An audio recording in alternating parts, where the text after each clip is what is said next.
week, the trial against Miles Guo started in New York. He is accused of committing $1 billion of fraud. I've been researching this case for over a year, and I am convinced this man is innocent.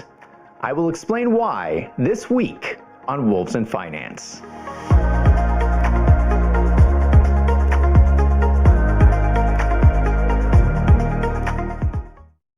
Let me start by saying that I am completely independent. I don't know this person, and I'm not associated with his groups. I'm just an accountant. I keep covering this trial because I see a huge injustice going on that needs to get exposed. If you're a business person in America, you need to be aware of this case, because what is going on is so corrupt that if we don't stop this, it's going to affect you next. I have previously made a video going over all the details in this case. I will link that video at the end of this one if you want to see more. But in this video, I want to focus on the major issues that you should watch out for in this case. This case is about fraud. The government has arrested Miles Guo, seized his business, seized his money, and put him in prison. He is a former Chinese citizen who fled China and started several businesses here in America. He was running several online social media companies, including a website called GTV, which was going to have YouTube-type videos, G News, which is a news website, online membership clubs called G Clubs, a cryptocurrency website, and other social media sites. Miles Guo is also known for fighting for freedom for the Chinese people. He is considered the #1 enemy of the Chinese Communist Party.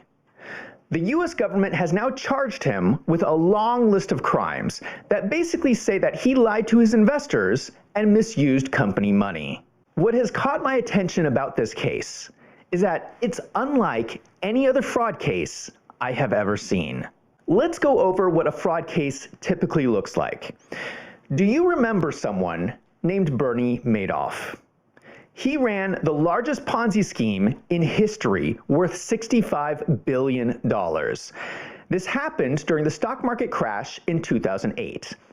He was claiming to run an investment company, and he would take people's money, but instead of investing it, he would just take it. That is a fraud. So many people lost their life savings. A lot of the money has never been recovered. How about a more recent fraud? Do you know about Sam Bankman-Fried? He was running the crypto firm FTX when it went bankrupt. He was telling people to deposit money into trading accounts, and then he was spending their money. That is a fraud. FTX went bankrupt in 2022. People are still trying to get their money back 2 years later. Just this month, FTX announced that most people will receive their money back, but what they failed to mention is that Bitcoin is 3 times higher today than when FTX went bankrupt. So FTX is only paying people 1/3 of what they should have gotten. Sam spent 2/3 of their money. So how does Miles Guo compare with Bernie Madoff and Sam Bankman-Fried? Well, to start with, Miles Guo has been held in prison without bail, waiting for his trial. He was arrested on March 15th, 2023. They have been holding him in prison for over a year. This shocked me. This is extremely unusual for a fraud case. Bernie Madoff was released on bail, waiting for his trial. Sam Bankman-Fried was released on bail, waiting for his trial. Why is this judge treating Miles differently? This is in New York, where they're letting most prisoners out on bail. But for some reason, this one prisoner is being held in prison for over a year without a trial. Let's take a closer look at what's going on. There are 3 main reasons why I believe Miles Guo is innocent. Number 1, investors are not complaining. Miles has a lot of investors, and they're happy with him. But they're not just happy, they get together and have rallies and cheer for him. That is how happy his investors are.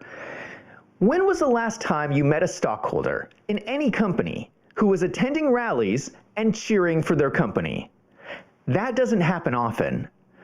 I'm sorry, but you cannot have a fraud if your investors are happy. It's literally the opposite of fraud. You're doing what investors want. The second reason Miles is innocent is that no money is missing. We know where all the money is because the government seized all of it. If the money's not missing, there are no victims. How can there be a fraud with no victims? The only reason these people don't have their money today is because the government took it all. The third reason that Miles is innocent is that he delivered results. He told investors that if they invested in his business, he would build social media companies. And he did exactly what he said he was going to do. We can see it with our own eyes. We can see the videos he made. We can see the social media websites. Normally, fraud cases are about making promises and then breaking those promises. In this case, Miles made promises and then delivered spectacularly. Now let's do some comparison. Remember Bernie Madoff. Were any of his investors cheering for him? No, that didn't happen. What about Sam Bankman-Fried? No, the whole internet was complaining about Sam Bankman-Fried. No one was cheering for him. So for Miles to have people cheering for him makes me believe that he is innocent. There's only one other fraud case that I can think of where investors wanted to continue to invest. That was the case with Donald J. Trump. Trump was arrested by the state of New York claiming that he defrauded the banks by misvaluing his properties. The judge claimed that Mar-a-Lago was only worth $18 million, and he convicted Trump of fraud. Any reasonable person knows that $18 million is a ridiculously low estimate of Mar-a-Lago's value, and this judge's decision looks politically motivated. But what was so shocking was that the bankers testified at the trial that they wanted to continue to invest with Trump.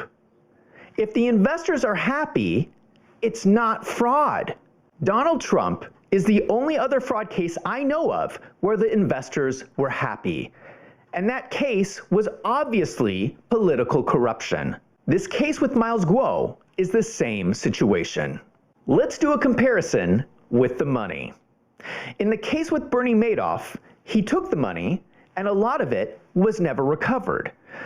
Sam Bankman-Fried took the money and the bankruptcy court has spent the last 2 years trying to find it all. None of the money in this case is missing.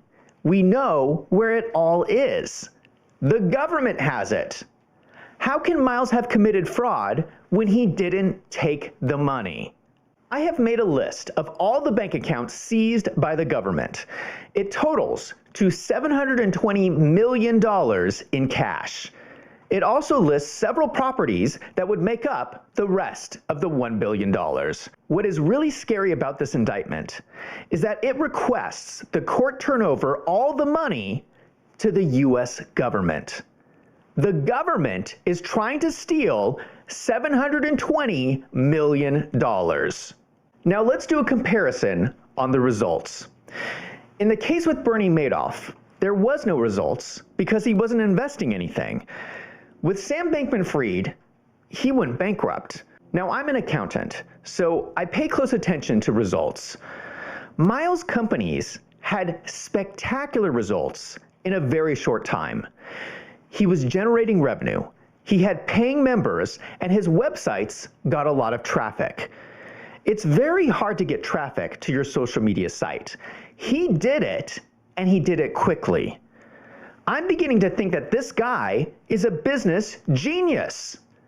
These were not empty promises. These were actual measurable results. How can this be a fraud if he actually was getting the results he was promising investors? The only reason the company stopped growing is because the government stepped in and seized everything. It's blowing my mind how absurd this case is. If you were to go to a venture capitalist and tell them that you have online businesses with revenue, paid memberships, and a huge amount of traffic, they would be so excited, they would be throwing money at you to invest. If you're delivering on your promises, it cannot be a fraud. Once again, that's the opposite of fraud. So under these three criteria, that the investors are happy, no money is missing, and he delivered results, if those three things happen, there is no fraud. Remember that the jury has to decide that Miles Guo is guilty beyond a reasonable doubt. If Miles has investors who are cheering for him, I certainly have some doubt. If Miles receives a fair trial, I don't see how he could be convicted. The problem is that in New York courtrooms lately, we've been seeing a lot of corruption. Let's just walk through some of the court cases that have been happening. I've already mentioned Donald Trump. New York State arrested and convicted him because they did not like how he was creating his financial statements. No customers or investors complained. The government just decided they did not like how he was running his business. Another example I've talked about is Letitia James, who just filed a lawsuit against JBS, which is a beef company in Brazil. She's accusing them of creating climate change 16 years from now. No one was complaining about them. The government just decided they didn't like how JBS was running their business. And now we have Miles Guo. His customers are happy, his investors are happy, his business is getting results, and the government steps in and decides they don't like how he's running his business. Do you see what is going on? Business owners, you need to pay attention. This is the new government approach of using the courts as a weapon. They can shut down any business for any reason. This man has been sitting in prison for over a year without bail, when there's no evidence of any fraud.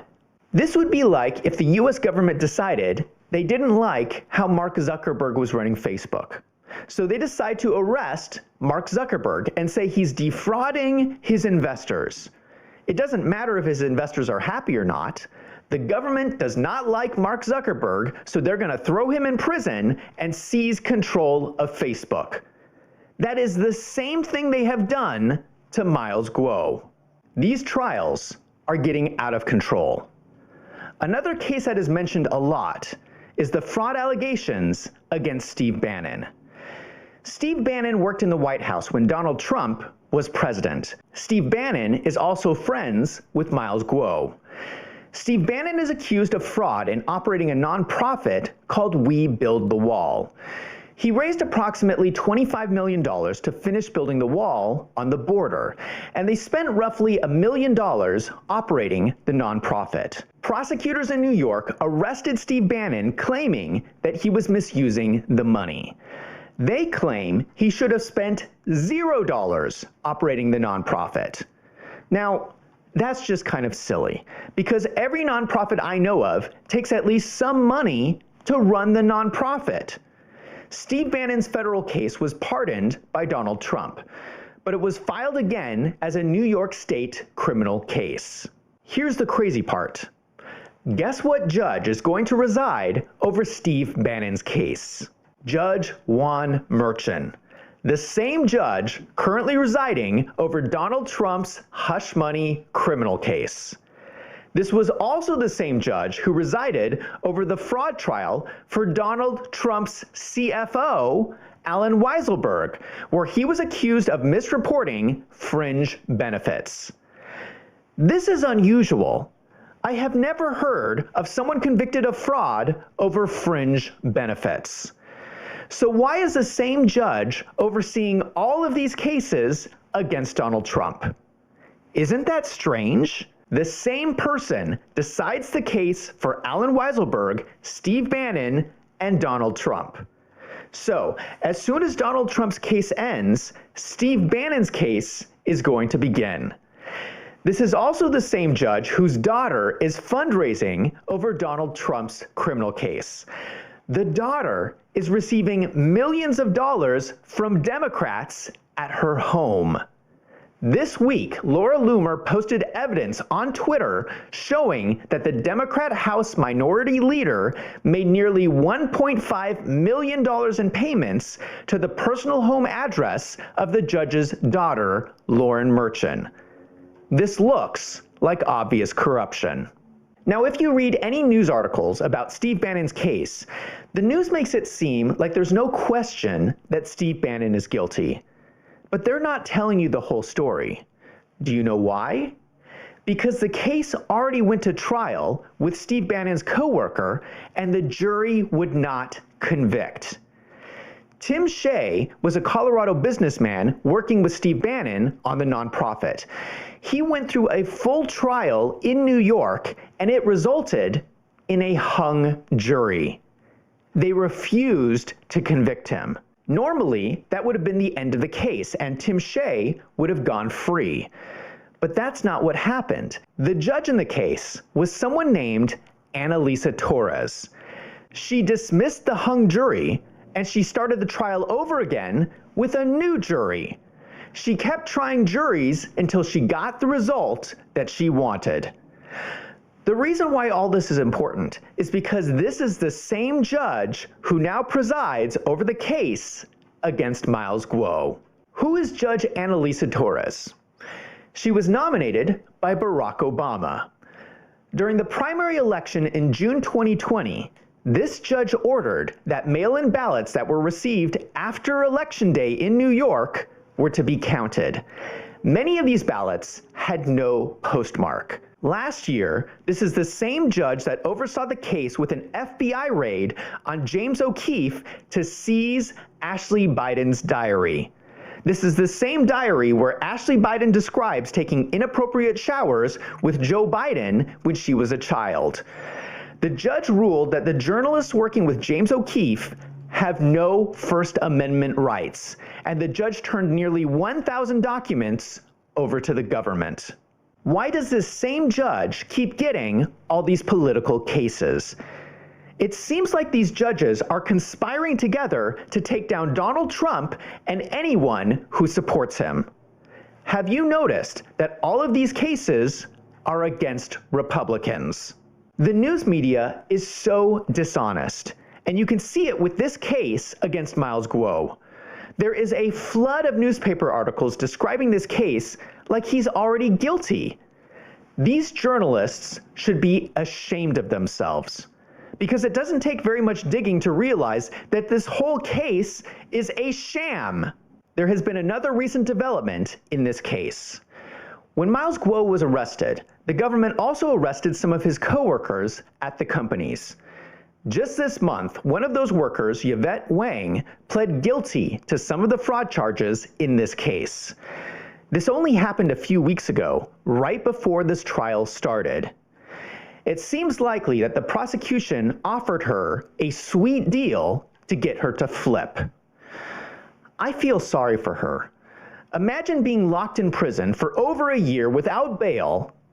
This poor woman has been tortured so much. She's probably going to say anything to get out of jail. I don't know if this person's going to testify at trial, but given what she's gone through, I don't think any of her testimony is going to be very credible. Here's what I think is really going on. This case is not really even about fraud. This is really about China. The current leader of Communist China, Xi Jinping, wants Miles Guo. He's been very vocal about this. He talked to Donald Trump about this. I'm pretty sure he's talked to Joe Biden about this. And I don't know if they're blackmailing Joe Biden or bribing Joe Biden, but all of this prosecution against Miles started happening right after Joe Biden took office. Do you think that's a coincidence? I doubt it. Now, the U.S. has no extradition treaty with China, so there's no legal way for the U.S. to send Miles Guo back to China, except under one situation. If Miles Guo is convicted of a crime.